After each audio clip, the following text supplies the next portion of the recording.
Good morning student. जैसा कि हमने पिछली वीडियो में देखा था कि किस तरह से पार्ट्स ऑफ स्पीच होते हैं, मतलब अगर एक सेंटेंस लिखा जाता है तो वो किस तरह से अलग अलग पार्ट में हम उसको डिवाइड कर सकते हैं। 8 पार्ट मैंने बताया था, noun, pronoun, verb, adverb, adjective, preposition, conjunction and interjection. तो कोई भी सेंटेंस को हम 8 पार्ट में डिवाइड कर सकते हैं। लेकिन अब हम यहाँ पर इस क्लास में देखेंगे कि जनरली इंग्लिश और हिंदी के सेंटेंस में डिफरेंस क्या होता है, और जब भी हम इंग्लिश का सेंटेंस अगर लिखना चालू करेंगे तो किन बातों को ध्यान में रखेंगे। आप जानते हैं कि हिंदी में जैसे मैं अंग्रेजी पढ़ता हूं, तो इसको हम ट्रांसलेट करते हैं आई रीड इंग्लिश। अब देख सकते हैं कि हिंदी अगर मैं बोल रहा हूं मैं अंग्रेजी पढ़ता हूं, तो हिंदी में क्या हो रहा है, ऑब्जेक्ट जो अंग्रेजी है, जो चीज है, वो पहले आ रहा है। लेकिन यहाँ पर अगर मैं उसको इंग्लिश से बना रहा हूं आई रीड इंग्लिश, तो यहाँ पर वर्ब जो है, जो काम है, वो पहले आ रहा है। तो सबसे पहले मैं आपको बताता हूँ कि ये सब्जेक्ट क्या होता है, वर्ब क्या होता है, ऑब्जेक्ट क्या होता है। उसके बाद हम उसको फिर देखेंगे कि किस तरह से सेंटेंस में बनाने में बेसिक डिफरेंस क्या होता है हिंदी और इंग्लिश में। हिंदी लैंग्वेज में जो है जो ऑब्जेक्ट है वो कहाँ पर रखा जाता है और सब्जेक्ट कहाँ रखा जाता है, और इंग्लिश में। तो सबसे पहले हम देखते हैं, कोई भी सेंटेंस लेते हैं, जैसे कि जो सबसे इजी सेंटेंस ले लेते हैं, जैसे मैं अंग्रेजी पढ़ता हूँ। तो आप देख सकते हैं यहाँ पर ये तो नॉर्मल सेंटेंस हो गया, मैं अंग्रेजी पढ़ता हूँ। अब इसमें हमको देखना है, सबसे पहले हिंदी में ही हमको पता होना चाहिए, तभी हम इंग्लिश कर पाएंगे, क्योंकि हम थ्रू आउट इंग्लिश में तो पढ़ नहीं पाएंगे। सबसे पहले हिंदी का ही पता होना चाहिए कि हिंदी में सब्जेक्ट कौन सा है, ऑब्जेक्ट कौन सा है और वर्ब कौन सा है। जनरली यही होता है, और टाइम होता है, कभी कभी इस सेंटेंस में टाइम दिया जाता है। तो अभी तो फिलहाल हमको सब्जेक्ट, वर्ब, ऑब्जेक्ट चुनना सीखना है। तो सबसे पहले देखिए, जो भी काम करता है किसी सेंटेंस में, जो भी वर्कर होता है, जो काम करने वाला होता है, वो उसको बोलते हैं हम सब्जेक्ट। जैसे यहां पर मैं अंग्रेजी पढ़ता हूं, कौन पढ़ रहा है, मैं पढ़ रहा हूं, तो इसे हम बोलते हैं सब्जेक्ट। क्या कहते हैं, सब्जेक्ट। हिंदी में बोलते हैं इसे कर्ता, और नॉर्मल लैंग्वेज में अगर देख लें तो काम करने वाला, काम करने वाला। कोई भी सेंटेंस में जो भी काम करने वाला पर्सन होता है उसे हम कहते हैं सब्जेक्ट। क्या कहते हैं, सब्जेक्ट। अब देख सकते हैं ये जो सब्जेक्ट, तो समझ आ गया भाई ये इंसान है, यही काम कर रहा है, तो इसे हम बोलते हैं सब्जेक्ट। ये अब क्या काम कर रहा है, तो यहां पर पढ़ता है। क्या काम करता है, ये पढ़ता है। तो जो भी काम होता है उसे हम कहते हैं वर्ब। हिंदी में इसे कहते हैं क्रिया। ठीक है। सब्जेक्ट कभी यहां पर सिंगुलर सब्जेक्ट होगा, प्लूरल सब्जेक्ट होगा, वर्ब में भी ट्रांजिटिव वर्ब होंगे, इनट्रांजिटिव वर्ब होंगे, मतलब अलग अलग डिफाइन हो जाएगा। लेकिन सबसे पहले हमको यह भी पता रहना चाहिए कि आखिर सब्जेक्ट है क्या, वर्ब है क्या। और यहां पर देख सकते हैं, जैसे कि सब्जेक्ट, तो समझ आ गया कि कोई भी काम करने वाला सब्जेक्ट है। अब ये सिंगुलर किसको बोलते हैं, प्लूरल किसको बोलते हैं, जब ये समझ आएगा तभी तो आगे आएगा। तो सब्जेक्ट तो आपको लगभग समझ आ गया होगा। I hope that you had understand that the subject is any person which is active in our sentence. तो जो भी इंसान होगा वो काम करने वाला होगा, या जो भी वर्ड होगा जिससे हमको लगेगा कि वही काम कर रहा है, तो उसे हम कहेंगे सब्जेक्ट। अब यहां पर वर्ब आ गया। अब देखिए क्या, किस पे काम कर रहा है, ये अंग्रेजी पढ़ रहा है, तो इसे कहते हैं ऑब्जेक्ट। OBJECT, object. ऑब्जेक्ट यानी होता है चीज। किस पर काम कर रहा है, पढ़ तो रहा है ये, लेकिन क्या पढ़ रहा है, वो ऑब्जेक्ट, अंग्रेजी पढ़ रहा है। तो अंग्रेजी क्या होता है, ऑब्जेक्ट। तो आप समझ आ गए, सब्जेक्ट यानी जो काम करने वाला, और वर्ब होता है वो क्या काम कर रहा है, खाना पीना, हंसना, गाना, रोना, ये सब काम हो गए। लेकिन वो किस पर रो रहा है, या फिर क्या पढ़ रहा है, क्या खा रहा है, क्या बना रहा है, क्या चला रहा है, जिससे क्या से अगर क्वेश्चन पूछेंगे और उसमें जो जवाब आएगा वो हो जाएगा हमारा ऑब्जेक्ट। और यहाँ पर हु से क्वेश्चन कर सकते हैं, कौन कर रहा है, कौन पढ़ा रहा है, कौन कर रहा है, तो यहां पर हमको लगभग सब्जेक्ट पता चल जाएगा। और अगर वो जो है क्या कर रहा है, ये अगर क्वेश्चन पूछेंगे वर्ड से, वो क्या कर रहा है, जा रहा है, खा रहा है, पी रहा है, तो हमको वहां से सब्जेक्ट से हमको निकाल, उस सेंटेंस से हम वर्ब निकाल लेंगे। और उसके बाद वो किस पर काम कर रहा है, किस पर या फिर क्यों काम कर रहा है, ये क्वेश्चन अगर निकाल के पूछेंगे तो हमको उस सेंटेंस से ऑब्जेक्ट निकल जाएगा। तो ये देख सकते हैं कि बेसिक आपको सब्जेक्ट वर्ब और ऑब्जेक्ट जो है थोड़ा सा एलिमिनेट करना आना चाहिए और एक्सट्रैक्ट करना आना चाहिए सब्जेक्ट में, तभी हम बना पाएंगे। तो मेरा बेसिक मतलब यही था, सब्जेक्ट वर्ब और ऑब्जेक्ट। अब आप देख सकते हैं जैसे मैं अंग्रेजी पढ़ता हूं, तो कौन पढ़ रहा है, मैं पढ़ रहा हूं, इसलिए इसे सब्जेक्ट बोले। क्या कर रहा है, ये पढ़ रहा है, पढ़ता है, इसलिए इसको वर्ब बोले। और जो किस पर काम कर रहा है, अंग्रेजी पढ़ रहा है, तो इसको बोलेंगे ऑब्जेक्ट। तो सब्जेक्ट ऑब्जेक्ट और वर्ब, सब्जेक्ट ऑब्जेक्ट वर्ब ये होता है हिंदी में। हिंदी में क्या है, काम करने वाला पहले आता है, फिर जो चीज है, कोई काम है जिस पर काम किया जा रहा है वो पहले आ जाता है, और उसके बाद क्या काम कर रहा है वो आता है। मैं आपको और बेसिक डिफरेंस बताने की कोशिश करता हूं कि किस तरह से यहाँ पर हमारा सब्जेक्ट वर्ब ऑब्जेक्ट एग्रीमेंट जो है चलता है। तो ये तो मैंने सिंपल सेंटेंस बनाया है। अब देखिए जैसे हिंदी में ही पहले करते हैं, फिर इंग्लिश में इसका डीप में जाएंगे कि किस तरह से होता है। तो बेसिकली कभी कभी आपने देखा होगा कि सब्जेक्ट वर्ब एग्रीमेंट से क्लासेस चालू होती है कहीं भी, लेकिन आपको यह भी पता होना चाहिए कि सब्जेक्ट आखिर है क्या, ऑब्जेक्ट आखिर है क्या। जो बिगिनर्स हैं, जो एडवांस है, उनको तो आता ही होगा, लेकिन बिगिनर्स है, जैसे कि मैं एक और सेंटेंस बनाता हूं, जैसे तुम कलकत्ता में रहते हो। देखो यहां पे सब्जेक्ट क्या हो जाएगा, तुम। कौन रहता है, ये हो गया सब्जेक्ट। क्या करता है, ये रहता है, ये हो जाएगा वर्ब। कहां रहता है, कलकत्ता में, ये हो जाएगा ऑब्जेक्ट। क्लियर है, यहां पर देख सकते हैं हमने बांटना चालू कर लिया, सब्जेक्ट वर्ब ऑब्जेक्ट। अब देखिए जैसे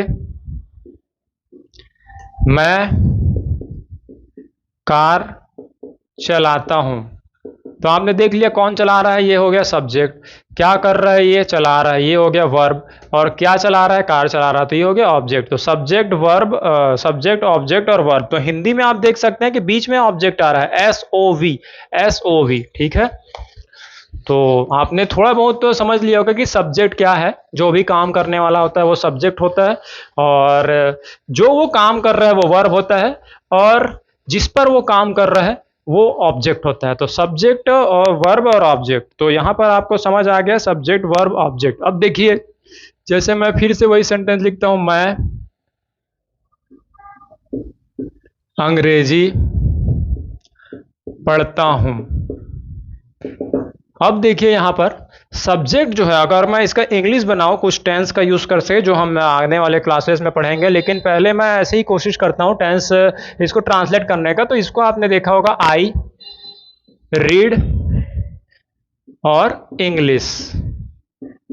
हिंदी ये है और ये इंग्लिश है। क्या, what is the basic difference between Hindi and English language.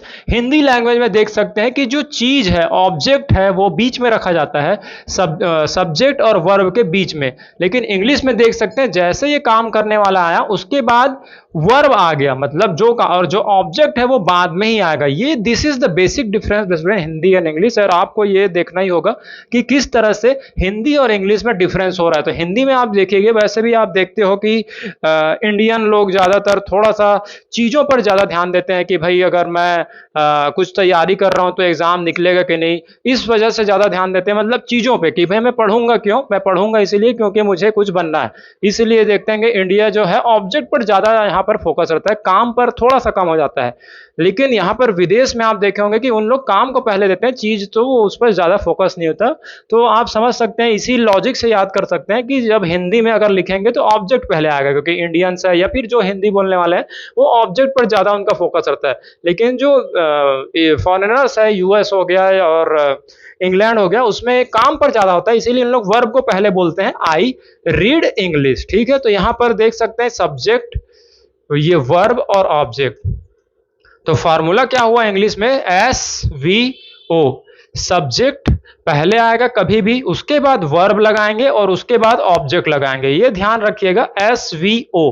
ठीक है, तो यहां पर जब हिंदी से इंग्लिश अगर बोलेंगे या हम बोलेंगे, वैसे तो शुरू में थोड़ा सा ध्यान रखना होगा, फिर बाद में जब हमको टाइम मिल जाता है या प्रैक्टिस हो जाती है तो फिर हमें हमारे मन से अपने आप आने लगता है। मतलब ये है जैसे मोबाइल आपने लिया, उसमें एक बार तो आपको डाटा फिट करना ही पड़ेगा, कहीं से भी, चाहे डाउनलोड करो। डाउनलोड करने के बाद एक बार जब डाउनलोड हो गया तो वो फिर ऑटोमेटिक प्ले होता है, जब चाहे कर लो। वैसे ही हमको शुरू में एक एक चीज को बारीकी से देखना होगा इंग्लिश में, और इंग्लिश को देखते देखते फिर थोड़ा सा प्रैक्टिस करना होगा, लिखना बोलना, फिर वो अपने हमारे जो मन में और माइंड में बैठ जाएगा, फिर वो अपने आप निकलने लगेगा। तो आप जिसको भी इंग्लिश बोलते हुए देखे होंगे, ऐसा नहीं है कि वो अचानक से पैदा हुआ और इंग्लिश बोलना सीख गया, ये 1 2 3 4 जो भी है। तो वो धीरे धीरे प्रोसेस होता है, लेकिन वो प्रोसेस पर हमारा ध्यान नहीं जाता। हम तभी वो सामने उस पर गौर करते हैं जब वो थ्रू आउट इंग्लिश बोलते रहता है, लेकिन ऐसा नहीं है।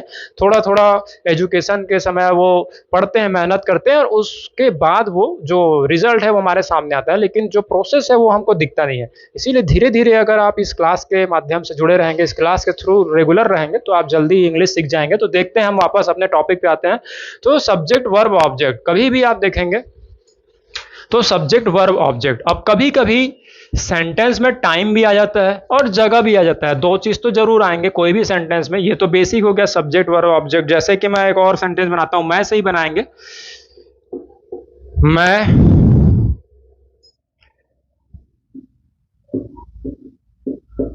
क्रिकेट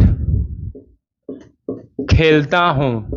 तो देखिए, मैं क्रिकेट, इसमें ऑब्जेक्ट फिर से बीच में आ गया क्योंकि हिंदी, और खेलता हूं लास्ट में। इसको बनाएंगे तो क्या आ जाएगा, आई प्ले क्रिकेट। तो ये देखिए फिर से सब्जेक्ट आ गया, ये वर्ब आ गया है और ये ऑब्जेक्ट आ गया। सब्जेक्ट और ये वर्ब बीच में लगाएंगे, ऑब्जेक्ट बीच में लगाएंगे। ये मैं इसलिए बता रहा हूँ क्योंकि आगे जब हम क्वेश्चन ट्रांसलेशन करेंगे उस समय आपको फिर थोड़ा सा पता होना चाहिए कि सब्जेक्ट वर्ब और ऑब्जेक्ट बनेगा। तो इस तरह से आपको समझ आ गया होगा कि इंग्लिश में सब्जेक्ट वर्ब ऑब्जेक्ट करेंगे। अब जैसे इसमें मैं टाइम जोड़ दूं, मैं क्रिकेट खेलता हूं, इसमें मैं टाइम जोड़ दूं, जैसे मैं दिल्ली में क्रिकेट खेलता हूं। अब देखिए सेंटेंस धीरे धीरे कैसे बड़ा होगा, डरने की बात नहीं है। पहले छोटे से ही तो बच्चा सीखता है, छोटे ही से ही एक्सपेरिमेंट होता है, उसके बाद धीरे धीरे बड़ा प्रोजेक्ट वो बन जाता है। तो यहाँ पर देखिए कि मैंने थोड़ा सा बढ़ाने की कोशिश की, यहाँ पर मैंने जगह डाला है, मैं दिल्ली में क्रिकेट खेलता हूँ। इसका क्या बनेगा, आई सेम रहेगा, जो बेसिक स्ट्रक्चर है वो तो सेम रहेगा। जैसे गर्दन है, हमारा बीच का धड़ है और पैर है, तो ये तो थे ही हो गए। जैसे हमारे बॉडी में मेन स्ट्रक्चर क्या हुआ, सर एक पार्ट हो गया, तो ये सब्जेक्ट हो गया। बीच में आएगा आपका जो वर्ब है वो बीच समझ जाइए, धड़ हो गया, और पैर हो गया ऑब्जेक्ट। तो बेसिक स्ट्रक्चर तो सेम रहेंगे। तो बेसिक तो जैसा मैंने बताया था वैसे ही, जैसे आई प्ले क्रिकेट, मैं क्रिकेट खेलता हूं, इतने का ही अभी देखो इंग्लिश बना हुआ है। ठीक है, दिल्ली में जो जगह आ गया, तो ये बेसिक स्ट्रक्चर जो है हमारा वही रहेगा, SVO। इसको याद रखना, this is the basic structure in English construction. Basic structure यही है, बेसिक स्ट्रक्चर है। अब जो जगह आया है यानी कि प्लेस आया है दिल्ली में, तो यहां पर लगा देंगे इन दिल्ली। तो आप देख सकते हैं प्लेस ये लास्ट में आएगा। जो बेसिक स्ट्रक्चर है सब्जेक्ट वर्ब ऑब्जेक्ट तो आएगा ही आएगा। मैं क्रिकेट खेलता हूं दिल्ली में, I play cricket in Delhi, इस तरह से बोलेंगे। ठीक है, तो जो भी प्लेस आएगा वो हमको लास्ट में लगाना है। और या फिर कभी कभी हम इसको पहले भी लगा सकते हैं, जैसे कि इन दिल्ली आई प्ले क्रिकेट, तो ये भी बोल सकते हैं, लेकिन ज्यादातर जनरली हम लास्ट में ही लगाते हैं, I play cricket in Delhi. तो आप देख सकते हैं कि सब्जेक्ट वर्ब ऑब्जेक्ट तो बेसिक रहेगा, फिक्स रहेगा, वो कोई भी सेंटेंस हो। फिर हम देखेंगे कि किस तरह से बड़े सेंटेंस बनाते हैं। तो सब्जेक्ट वर्ब ऑब्जेक्ट तो फिक्स है।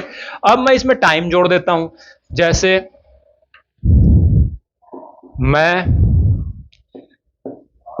दिन में क्रिकेट खेलता हूं।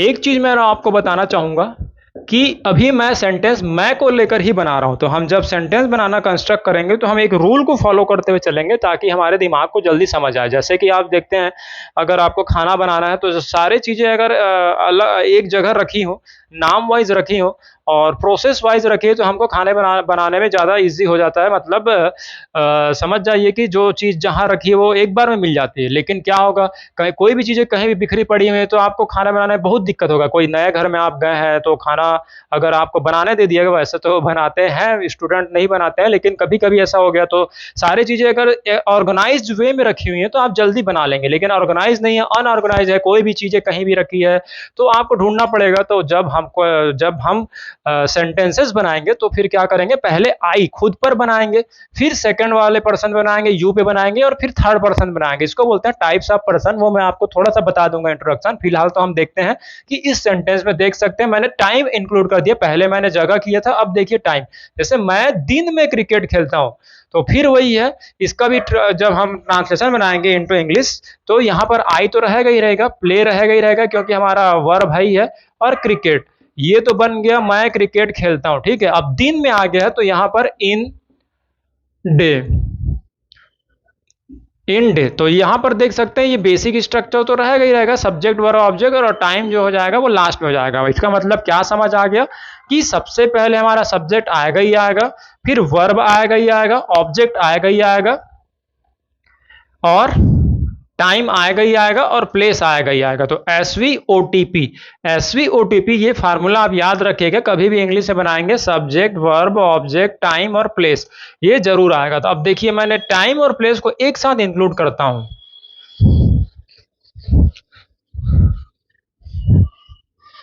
जैसे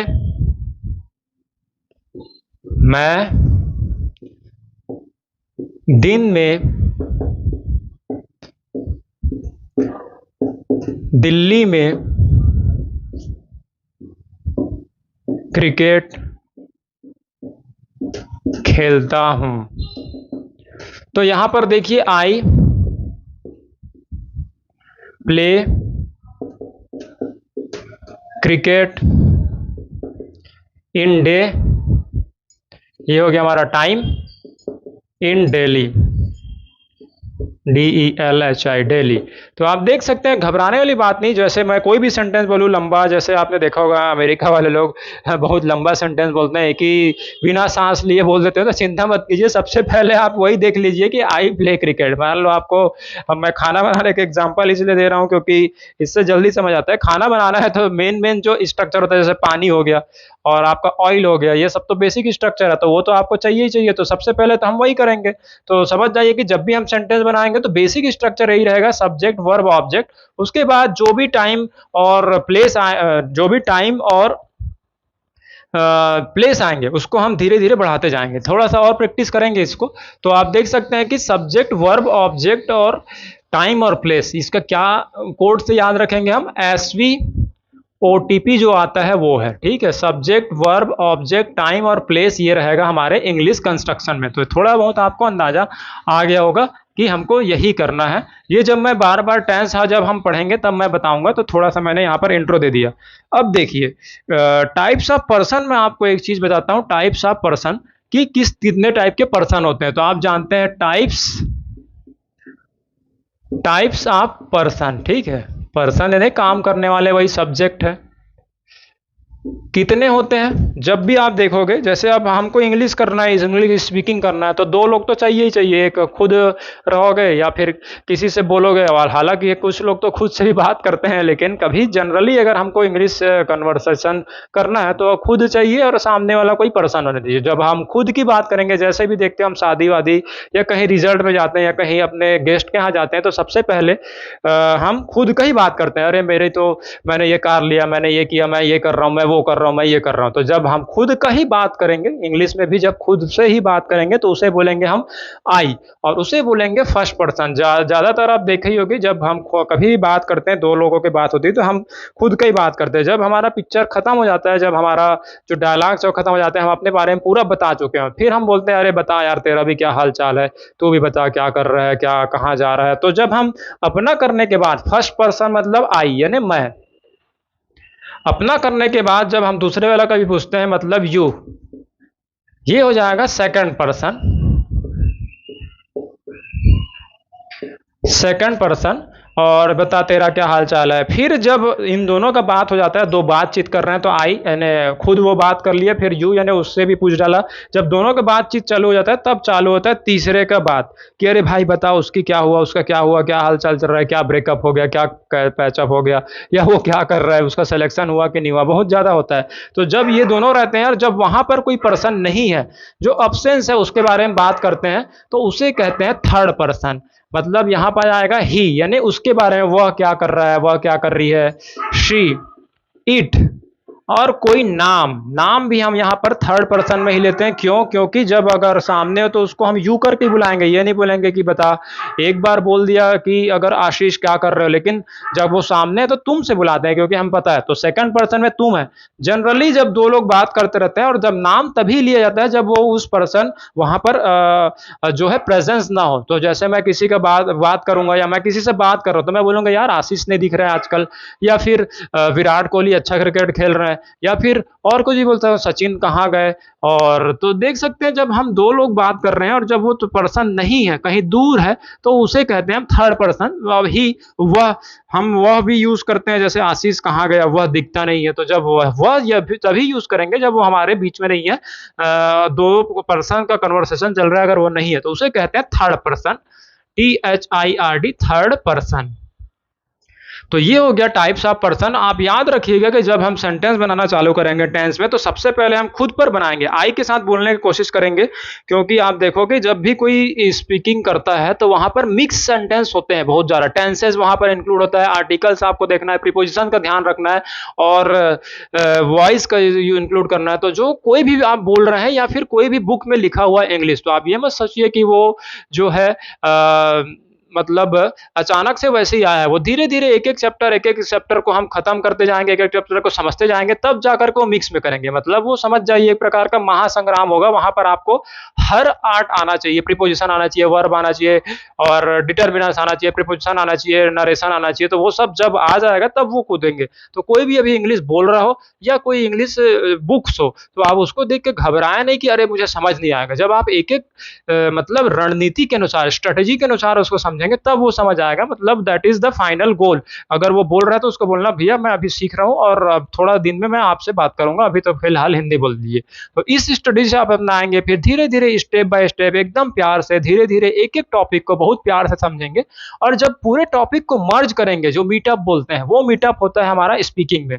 तो जब हमारा स्पीकिंग मीटअप होगा, चाहे आप खुद से करें, चाहे आप सामने वाले से चले करें, चाहे आप किसी से करें, मीटअप जो होगा वो तब होगा जब हमारे चैप्टर समाप्त हो चुके होंगे, जब हमने सारे चैप्टर कर लिए होंगे।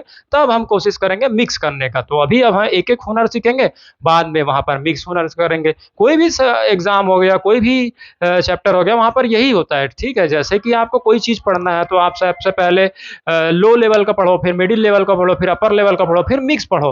तो यही स्ट्रेटेजी हमारी रहेगी कि एक ही टॉपिक को हम समझेंगे। तो आपने देख लिया था SVOTP, और यहाँ पर आपने देख लिया टाइप्स ऑफ पर्सन। जो सेकंड हमारा इंपॉर्टेंट बात था जो डिस्कस करना था, जब भी हम बनाएंगे तो पहले आई से बनाएंगे, उसके बाद यू से बनाएंगे, उसके बाद ही सी इट से लेंगे, थर्ड पर्सन के लिए सेंटेंस लेंगे। जैसे कि मैं बता देता हूं, मैं अंग्रेजी पढ़ता हूं, फिर हम उसका इंग्लिश बनाएंगे, फिर मैं बोलूंगा तुम अंग्रेजी पढ़ते हो, तो तुम के लिए पूरा बहुत सारा बोल लेंगे, फिर ही सी इट का बोलेंगे, फिर मिक्स बोलेंगे। हम किसी से भी बात कर लेंगे, कभी उसकी बात कर लेंगे, कभी अपनी, कभी तुम्हारी। लेकिन जब हम शुरू शुरू में रहेंगे तो हम स्टेप बाय स्टेप आई को लेके चलेंगे, और उसके बाद यू को लेके चलेंगे, फिर ही का लेके चलेंगे, फिर हम खेलना सीख जाएंगे। अभी तो हम बैट पकड़ के केवल प्रैक्टिस करना सीख रहे हैं। जब बॉल कहीं से भी आएगी तो क्या होता है, जैसे क्रिकेट भी खेलना है तो आप पहले बाउंसर को ही प्रैक्टिस ज्यादा कर लें, फिर आप शॉर्ट पिच बॉल को ज्यादा कर लें, फिर आप फुल टॉस को कर लें, फिर आप यॉर्कर को कर लें, उसके बाद मिक्स करें। तब इस तरह से यहाँ पर कोई भी सेंटेंस करने के लिए, कोई भी सिचुएशन को आप बैटिंग करने के लिए तैयार रहेंगे। तो उसी प्रकार से हम एक एक सेंटेंस को बनाएंगे, आई के साथ, यू के साथ, ही के साथ, नाम के साथ, उसके बाद हम मिक्स करना चालू करेंगे, तब हमारी स्पीकिंग आएगी। तो देख सकते हैं यहाँ पर हमने बता दिया कि first person I, second person you, और थर्ड पर्सन होता है ही सी इट। ऐसे ही बनाएंगे। तो जब भी हम सेंटेंस बनाएंगे आई के साथ बनाएंगे, फिर हमारा यू के साथ बनाएंगे, फिर थर्ड पर्सन के बनाएंगे। तो इस तरह से आप देख सकते हैं। अब मैं कुछ यहाँ पर एग्जांपल ही बना देता हूं, जैसे कि मैं खाना खाता हूं। तो यहां पर देख रहे हैं आई ईट फूड। मैं दिन में खाना खाता हूं, खाना खाता हूं। तो आप देख सकते हैं यहां पर टाइम आ गया, तो आई ईट फूड इन डे।